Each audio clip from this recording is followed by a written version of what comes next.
যে গেন অর্থাৎ ট্রানজিস্টর কিভাবে অ্যাম্পলিফায়ার হিসেবে কাজ করে সেই জিনিসটা একটু দেখাবো। তো দেখো, ট্রানজিস্টরের আমি আগের দিন যে সার্কিটটা দেখিয়েছিলাম সেটার একটা স্মল ভার্সন আগে একটু দেখাই। এক্ষেত্রে আমি যেটা আঁকছি সেটা কমন বেস বা সিবি মোড। তো দেখো, এই আমাদের ট্রানজিস্টর,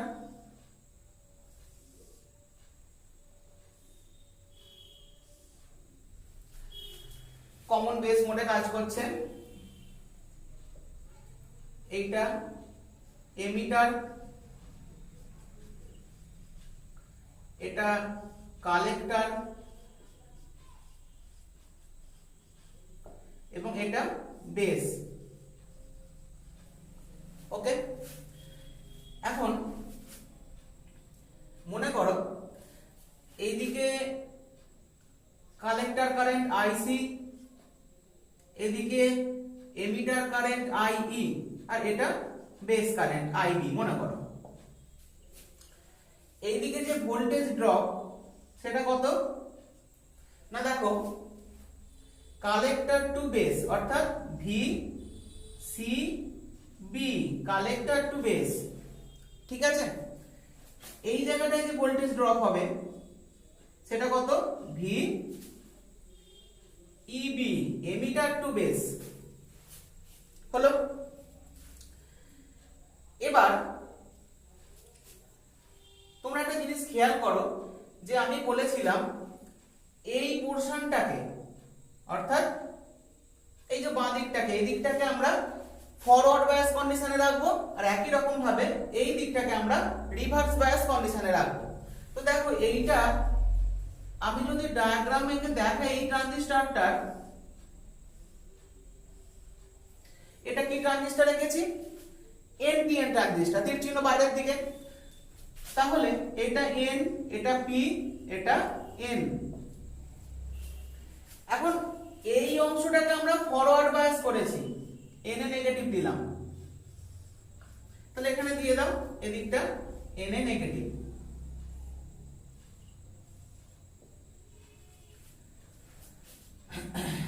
আর এই দিকটাকে রিভার্স বায়াস করেছি অর্থাৎ এন এতে কি দেব না, পজিটিভ ব্যাটারি। তাহলে এই দিকটা ঠিক তেমনই এনপিএন এতে পজিটিভ দিয়ে দিলাম। এখন এইটা আমি আঁকলাম, তার কারণটা দেখো, এই অংশটা ফরওয়ার্ড বায়াস কন্ডিশনে যেহেতু আছে, এই অংশের মধ্যে অর্থাৎ এই এন এবং পি, এই যে জাংশনটা, এই জাংশনটা ডায়োডের কথা মনে করো, সেই যে ডিপ্লেশন লেয়ারটা বা ডিপ্লেশন রিজিয়নটা সেইটা কিন্তু অনেকটা সরু হবে বা পাতলা হবে। আর একই রকম ভাবে যেহেতু এই অংশটা দেখো রিভার্স বায়াস কন্ডিশনে আছে, সেক্ষেত্রে এই অংশের ডিপ্লেশন রিজিয়নটা বা নিঃশেষিত অঞ্চলটা অনেকটা চওড়া হবে। কাজেই এই টার্মিনালটা বা এই জাংশনটার মধ্যে কিন্তু রেজিস্ট্যান্স অনেক কম হবে। অর্থাৎ দেখো খেয়াল করে, এইটা এমিটার বেস জাংশন অর্থাৎ এই দিকটা, এই দিকে কিন্তু রেজিস্ট্যান্স অনেক কম হবে। তাহলে ওই পোরশনের রেজিস্ট্যান্স কত দেখো, বাঁ সাইডটা মানে এমিটার বেস রেজিস্ট্যান্স মনে করো আর, এমিটার টু বেস এই রেজিস্ট্যান্স এই এর অ্যাক্রসে। আর এই দিকে রেজিস্ট্যান্স কত হবে দেখো, এই দিকটা অর্থাৎ collector to base, collector to base. তাহলে দেখো আর কালেক্টর সি বি এই রেজিস্ট্যান্স। তাহলে দেখো খেয়াল করে, এমিটার বেস এই জাংশনের যে রেজিস্ট্যান্স সেটা অনেক কম হবে কার থেকে, কালেক্টর বেস এই রেজিস্ট্যান্সের থেকে, কারণ এর ডিপ্লেশন রিজিয়নটা অনেকটা চওড়া। এইবার তোমরা একটা জিনিস খেয়াল করো যে আউটপুটে পাওয়ার কত, আউটপুট পাওয়ার পি আউটপুট লিখছি, আউটপুটে পাওয়ার কত হবে দেখো, পাওয়ার মানে কত, দেখো এখানে বলে দিই, পাওয়ার মানে ভোল্টেজ ইনটু কারেন্ট অর্থাৎ আই স্কয়ার আর। একই রকম ভাবে ভি স্কয়ার বাই আর। তাহলে দেখো আই স্কয়ার আর মানে পাওয়ার, তাহলে আউটপুটে পাওয়ার কারেন্ট কত আইসি, তাহলে সেক্ষেত্রে দেখো আই সি তার স্কয়ার, আর মানে রেজিস্ট্যান্স, সেটা কত আউটপুটের রেজিস্ট্যান্স। দেখো খেয়াল করো আউটপুট মানে এই সাইডটা base collector to base resistance অর্থাৎ আর সিবি, এটা হলো আউটপুট পাওয়ার। এবার দেখো ইনপুট পাওয়ার কত, পাওয়ার ইনপুট সেটা কত, ইনপুটে কারেন্ট কত দেখো আই ই তার স্কয়ার, রেজিস্ট্যান্স কত ইনপুটে আর ইবি, এই হলো এদিকটা ইনপুট বলছি, এদিকটা ইনপুটে দেখো কারেন্ট হচ্ছে আই আর ইনপুটে একই রকম ভাবে রেজিস্ট্যান্স কত R EB, emitter to base. এবার খেয়াল করে দেখো এই দিক থেকে output power by input power কি দাঁড়াচ্ছে, I C square R EB divided by I E square R EB CB, I E তার স্কয়ার আর ইবি। এখন তোমরা জানো আইসি আই মোটামুটি প্রায় সমান, কিন্তু এক্ষেত্রে দেখো খেয়াল করে আর সিবি দেখো অনেক বেশি আর ইবি থেকে, তাহলে দেখো ওপর পোরশনটা অনেক বেশি নিচে পোরশনটা থেকে, অর্থাৎ এই রাশিটা কিন্তু ভেরি ভেরি গ্রেটার দেন 1। তাহলে দেখো output power very very greater than input power, তাহলে দেখো খেয়াল করে আউটপুটে যে আমরা পাওয়ার পাচ্ছি সেটা কিন্তু ইনপুট পাওয়ারের থেকে অনেক গুণ বেশি, তাহলে এক্ষেত্রেই বুঝতে পারছো যে ট্রানজিস্টর পাওয়ারটাকে অনেক গুণ বাড়িয়ে দিল, অর্থাৎ অ্যামপ্লিফাই করে দিল। ঠিক আছে, এবার পাওয়ারটাকে অ্যামপ্লিফাই করে দিল, এখন ট্রানজিস্টরকে যখন আমরা কাজ করাবো সেটা কি কি ভাবে কাজ করানো যেতে পারে, মানে তার অপারেটিং পয়েন্ট একটা চুজ করতে, যে কোনো রকম উপায়ে সে কাজ করাতে পারে না, তাহলে সেই বিষয়টা আমরা এবার একটু আলোচনা করব। দেখো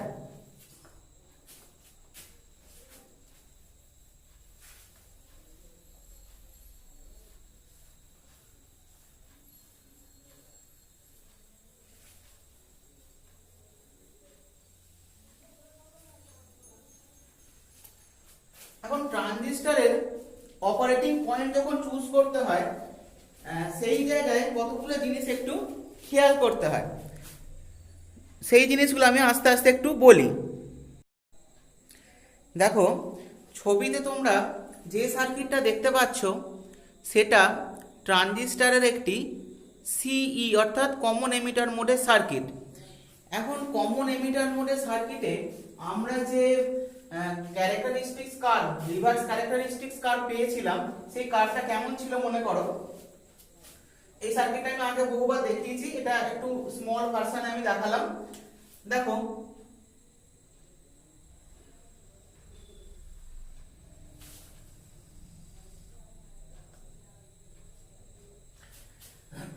output voltage versus output current curve, যে জায়গায় ইনপুট কারেন্ট কনস্ট্যান্ট, তাহলে দেখো আউটপুট ভোল্টেজ মানে কত ভি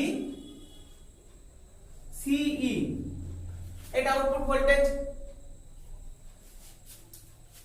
এই বরাবর। আউটপুট কারেন্ট কত দেখো আইসি, কারেন্ট আইসি সেটা এই বরাবর যদি আমি প্লট করি, তাহলে যে গ্রাফটা পেয়েছিলাম অনেকগুলো আইডির জন্য মনে করো খানিকটা এরকম,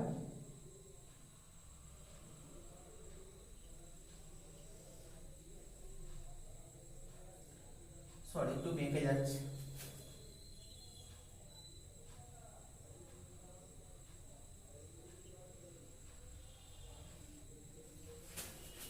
এটা একটা আইবির জন্য পেয়েছিলাম মনে করো, আর একটা আইবির জন্য এরকম পাচ্ছিলাম, এরকম বিভিন্ন আইবির জন্য আমি গ্রাফটাকে বিভিন্ন রকম ভাবে পাচ্ছি।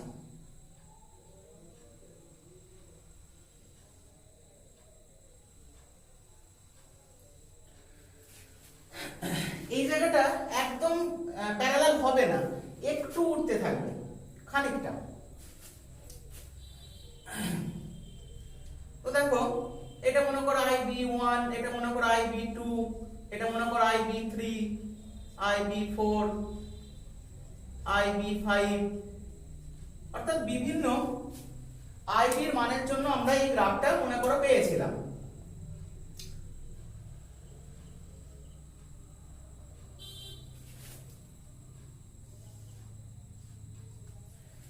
এখন দেখো আউটপুটের এই সার্কিটটা লক্ষ্য করো, খেয়াল করে দেখো এখানে টোটাল সাপ্লাইড ভোল্টেজ কত VCC।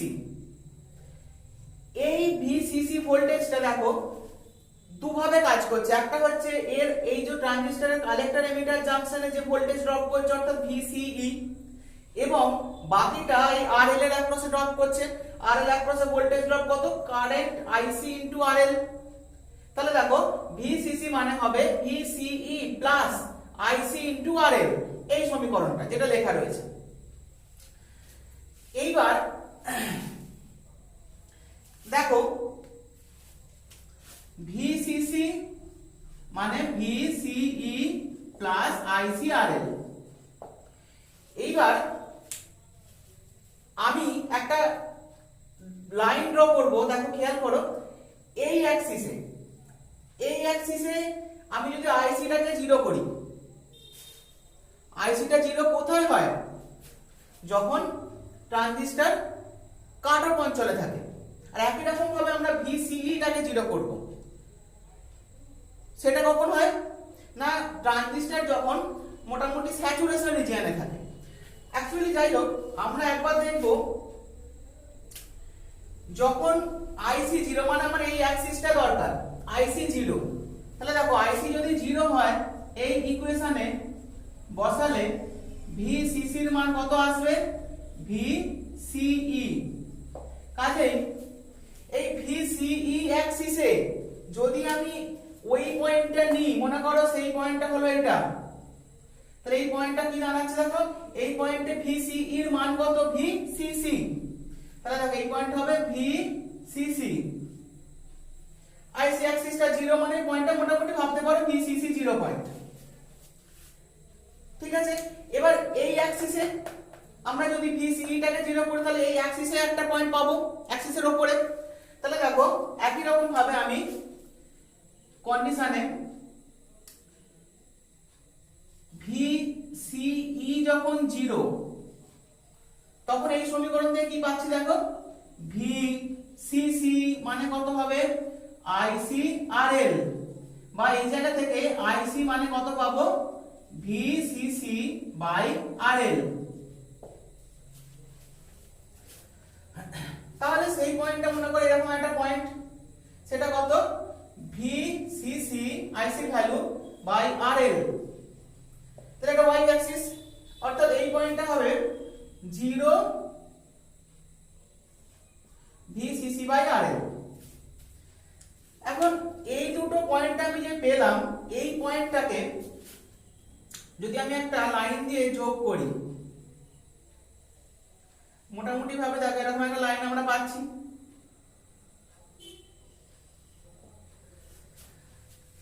এই লাইনটিকে বলা হবে DC লোড লাইন,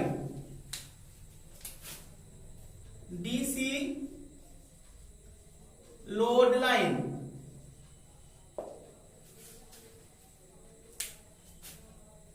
এইবার এই যে DC লোড লাইন, এটা এই ক্যারেক্টারিস্টিক্স কার্ভটার যে যে পয়েন্টগুলো ছেদ করলো, মনে করো আমি তিনটে পয়েন্ট নিলাম, এটা মনে করো P, এটা মনে করো Q, এটা মনে করো R।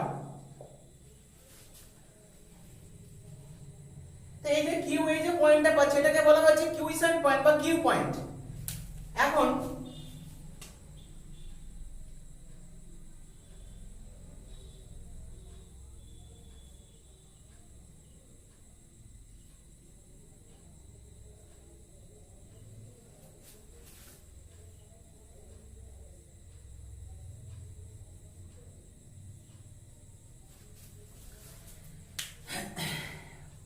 এখানে এই যে IC VCE RL এইগুলোর ফ্লাকচুয়েশনে এই আমাদের এই কুইসেন্ট পয়েন্ট কিউ পয়েন্টটা কিন্তু এইভাবে ফ্লাকচুয়েট করে। এবার এইখানে যখন আমরা ইনপুট সিগন্যাল শেপটা দেখবো। দেখো ইনপুট সিগন্যালের শেপটা এই রকম আছে।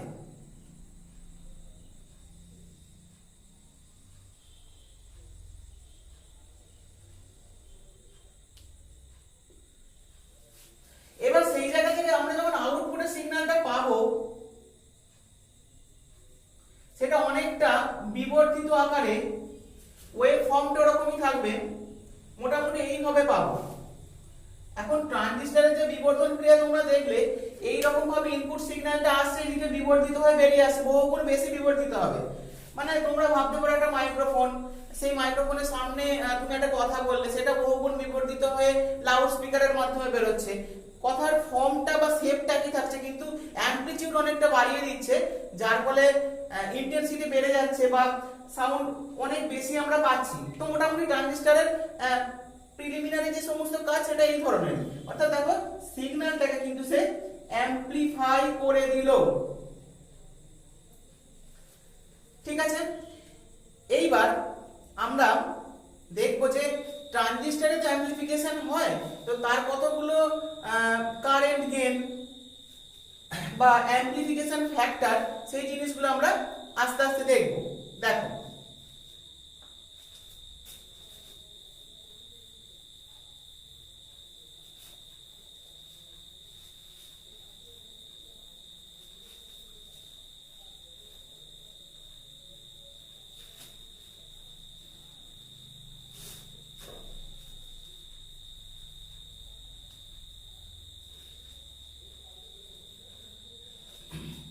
অ্যামপ্লিফিকেশন ফ্যাক্টর জিনিসগুলো একটু বুঝতে গেলে আগে বুঝতে হবে যে কোন মোডেতে ট্রানজিস্টর কাজ করছে, সেই মোডের ইনপুট কারেন্ট, আউটপুট কারেন্ট এইগুলো কোনগুলো।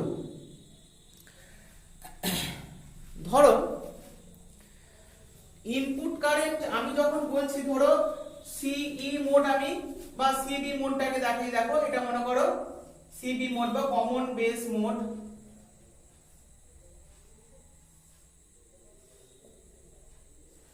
এটা মনে করো কমন এমিটার মোড সিই। তাহলে দেখো এর ইনপুটে কারেন্ট কি যাচ্ছে, আইই এমিটার কারেন্ট, আউটপুটে কারেন্ট কি আইসি কালেক্টর কারেন্ট। একই রকম ভাবে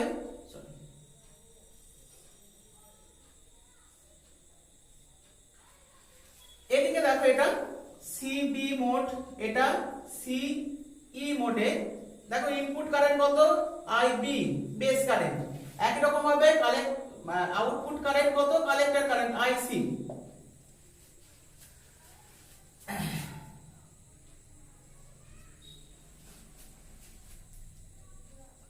তাহলে দেখো এই জায়গা থেকে কারেন্ট গেইন বা অ্যামপ্লিফিকেশন ফ্যাক্টর সিবি মোডের জন্য কারেন্ট গেইন কত না output current IC by input current IE. ঠিক আছে, এইটাকে বলা হয় আলফা ডিসি। একই রকম ভাবে সিই মোডের জন্য দেখো কারেন্ট গেইন কত আইসি, আউটপুট কারেন্ট বা ইনপুট কারেন্ট আইবি, এটাকে বলা হচ্ছে বিটা ডিসি। তাহলে আলফা ডিসি দেখো IC by IE, beta DC হলো আইসি বাই আইবি।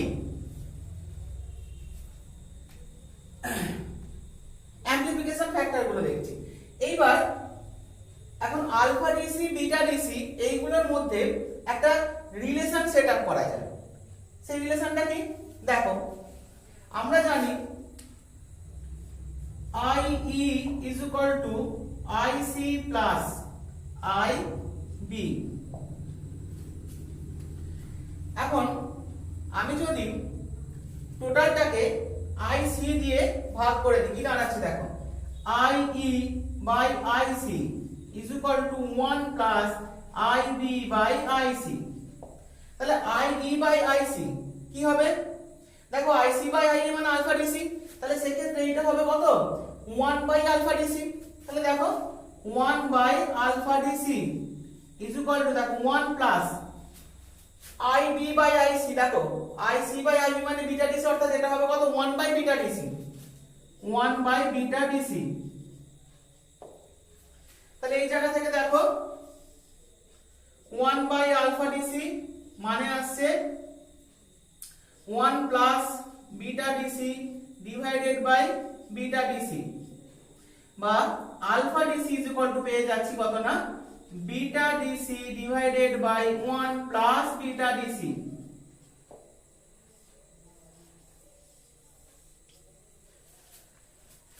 একই রকম ভাবে আমরা এই ভ্যালুটা পুট করে বা এই জায়গাতে আমরা আইসির জায়গায় আইবি ভাগ করে যে কোনো ভাবে এদের বিটার সাথে আলফা রিলেশনটা পেয়ে যাব। Beta DC is equal to alpha DC divided by 1 minus alpha DC, অর্থাৎ এদের দুজনের মধ্যে কিন্তু আমরা দু রকম রিলেশন পেয়ে গেলাম। তো এই রিলেশনগুলো কিন্তু ইম্পর্টেন্ট, এইখান থেকে নিউমেরিক্যাল প্রবলেম দেয়, আমরা আস্তে আস্তে দেখাবো ছোট ছোট কিছু নিউমেরিক্যাল প্রবলেম দিতে পারে। এখন এটা গেল ডিসি কারেন্টের জন্য। এবার স্মল সিগন্যাল অ্যামপ্লিফিকেশন ফ্যাক্টর বলে কিছু দেখানো হয়, সেগুলো কিছু না শুধুমাত্র কারেন্টের চেঞ্জ গুলো দিয়ে করবে তোমরা। মানে এইখানে যেমন আলফা ডিসি মানে আইসি বাই আই, সেখানে কি করবে সেটাকে আলফা বলা হবে current change delta IC by delta IE, অর্থাৎ শুধুমাত্র একটা করে ডেল্টা লাগিয়ে দাও। একই রকম ভাবে বিটা ডিসির বদলে হবে বিটা স্মল সিগন্যালে delta IC divided by delta IB, শুধু একটা করে ডেল্টা লাগিয়ে দাও। আর একই রকম ভাবে দেখো এই ইকুয়েশনটাও ডেল্টা চেঞ্জটা বার করব, তো delta I E is equal to delta IC plus delta IB, এই ফর্মটা লিখে নেব। লিখে সেম ক্যালকুলেশন, এবং এই জায়গা থেকে যে রিলেশন দুটো পাবো সেখানে ডিসি গুলো থাকবে না, বাকি সব থাকবে একই রকম। তো তাহলে দেখো আমরা সেই রিলেশন গুলো কি পেয়ে যাবো বলো তো, আলফা ডিসির বদলে পাবো শুধু আলফা ইজ ইকুয়াল টু পাবো কত beta divided by 1 plus beta, আর একই রকম ভাবে বিটা ইজ ইকুয়াল টু পেয়ে যাবো আলফা বাই 1 মাইনাস আলফা। ঠিক আছে,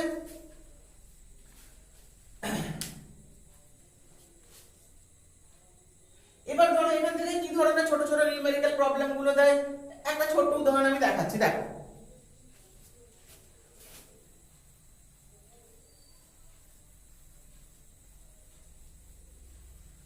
ধরো তোমাকে এরকম ডাইরেক্ট বলে দেবে যে একটি ট্রানজিস্টরের বিটা ধরো আলফা বলে দিয়েছে, আলফা সমান 0.1 মনে করো, বা ধরো আলফার মান ধরো 0.9 বলে দিয়েছে, তাহলে জানতে চাইছে বিটা সমান কত, এটুকুই। কোন একটা ট্রানজিস্টরে আলফা বলে দিলে তোমাকে 0.9, তাহলে বিটা সমান কত, সিম্পল এই ইকুয়েশনে বসিয়ে দেবে। দেখো beta is equal to alpha by 1 minus alpha, তাহলে দেখো আলফা কত বলেছে না 0.9, 0.9 ডিভাইডেড বাই 1 মাইনাস আলফা মানে 0.9, তাহলে দেখো 0.9 ডিভাইডেড বাই 0.1 মানে কত হলো না 9, অর্থাৎ বিটা ইজ ইকুয়াল টু পেয়ে গেলে কত না 9। তো সাধারণভাবে তোমরা জেনে রাখো যে আলফার থেকে বিটা অনেক গুণ বেশি হয়। বিটা কিন্তু সিই মোডে অ্যামপ্লিফিকেশন ফ্যাক্টর আমি বলেছিলাম, সিবি মোডের ইউজ অনেক বেশি, কারণ অ্যামপ্লিফাই করার ক্ষমতা অনেক বেশি সিই মোডে সবথেকে বেশি অ্যামপ্লিফিকেশন হয় সাধারণত সিবি মোডের তুলনায়। ঠিক আছে, এবার ধরো তোমাকে কোনো কারণে একটু অন্যরকম ভাবে একটা ডাটা দিয়ে দিল, ধরো তোমাকে বলে দিল যে আলফা বিটা ডাইরেক্ট দিল না, হয়তো বলে দিল যে ধরো কোনো একটা ট্রানজিস্টরের এমিটার কারেন্ট বলে দিয়েছে মনে করো 0.1 মিলিঅ্যাম্পিয়ার বলে দিয়েছে, কালেক্টর কারেন্টটা হয়তো বলে দিয়েছে 0.12 ধরো 15 বলেছে, ধরো 13 বলে 2 বলেছে মিলিঅ্যাম্পিয়ার। তাহলে সেই জায়গা থেকে তোমাকে এই ইকুয়েশনটা কাজে লাগাবে, I E is equal to I C plus I B. এই ইকুয়েশন কাজে লাগিয়ে তুমি আই বি বের করবে। সেই জায়গা থেকে আলফা বিটার মানটা কিভাবে আসবে না, দেখো আলফা মানে আমরা জানি কত, এইদিকে I C divided by output current by input current কত না, আই ই, এই যে alpha delta AC by delta A, delta গুলো তুলে দিলাম, I C by I E. একই রকম ভাবে যদি বিটা বের করতে বলে, বিটা সমান কি করব না, I C by I B করব, ওটা বিটা বার করে নেব। এই রিলেশনগুলো থেকে শুধুমাত্র এইটুকু বার করলে, সেই জায়গায় ডাটাগুলো পুট করলে যাবতীয় যে এই জায়গা থেকে মোটামুটি যে প্রবলেমগুলো আছে নিউমেরিক্যাল প্রবলেম, সেইগুলো সব সলিউশন হয়ে যাবে। অল্প এই ফর্মুলাগুলো বা এই অংশ দুটো থেকে সাধারণত আসে। তোমরা এই ফর্মুলাটা আর এই দুটো বিশেষ করে খেয়াল করবে, মোটামুটি এই জায়গা থেকে নিউমেরিক্যাল প্রবলেমগুলো আসে অল্প ছোটখাটো দু এক নম্বরে। তো এই গেল মোটামুটি আমাদের ট্রানজিস্টর রিলেটেড জিনিসপত্রগুলো, যেগুলো আমরা আস্তে আস্তে দেখলাম। তোমরা দেখতে থাকো ভিডিওটা। তোমরা একটা কাজ করো যে এই জায়গাতে এই সেমিকন্ডাক্টর এন্ড ইলেকট্রনিক্স এর যে কটা ভিডিও আছে তোমরা প্রথম থেকে পরপর জিনিসগুলো দেখে নিও, তাহলে পুরো চ্যাপ্টারটা সম্পর্কে একটা কমপ্লিট আইডিয়া হয়ে যাবে, তাহলে তোমাদের পড়তে সুবিধা হবে। ঠিক আছে, তো আজকে আমরা এইখানেই শেষ করছি। আগামী দিনে আমরা নতুন কিছু একটা পোরশন শুরু করার চেষ্টা করব। ভালো থেকো।